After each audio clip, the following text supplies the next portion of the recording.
talk about the Rockets, shall we? They've already lost as many games in the first 2 weeks of this season as they did in the first 2 months last season. And, of course, some of that simply due to Chris Paul's 2-game suspension, James Harden's hamstring injury.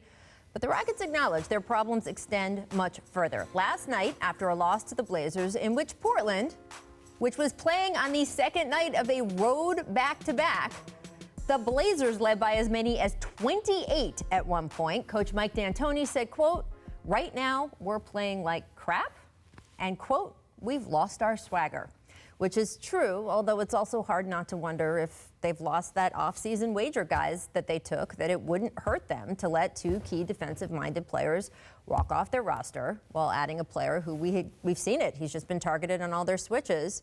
So, T-Mac, it's not a secret. Daryl Morey is trying to correct this already, right? We have heard he's actively chasing, a Jimmy Butler trade. He is doing what he can to improve this roster. I mean, offering Minnesota, 4 first-round picks. This is what I was afraid of with this ball club.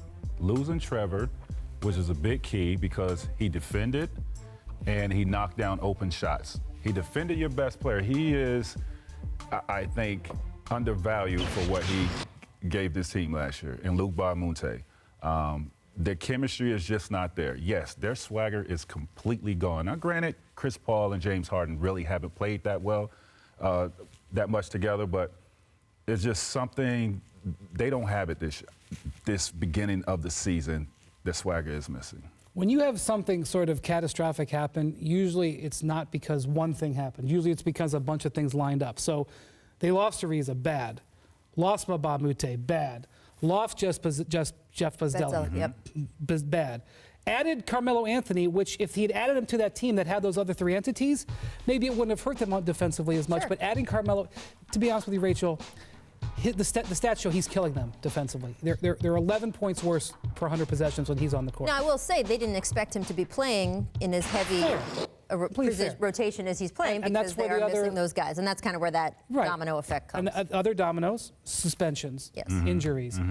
So you pile all that together and you have 1 in 5. It's not just any one decision that's affecting it. But I don't know how you wouldn't do it. The swagger thing was interesting to me because we've both been around them in these opening weeks, and they don't feel like the same team. I said they lost their mojo. He said swagger. I completely agree with that. That's what I was trying to say yesterday. Like, I watched these guys play, and the energy is different between this team and last year's team. Now, every year is different, but it's like the life is sucked out of this team. I just don't feel that they're a real good ball club right now. So how does that change from a player's perspective? How in the locker room does that change? Well, I'm sure these guys are looking at it like our MVP hasn't really been with us. Let's see when he gets back and how everything comes together. Because right now, I mean, Chris Paul is 33, going on 34 years old, trying to carry this load.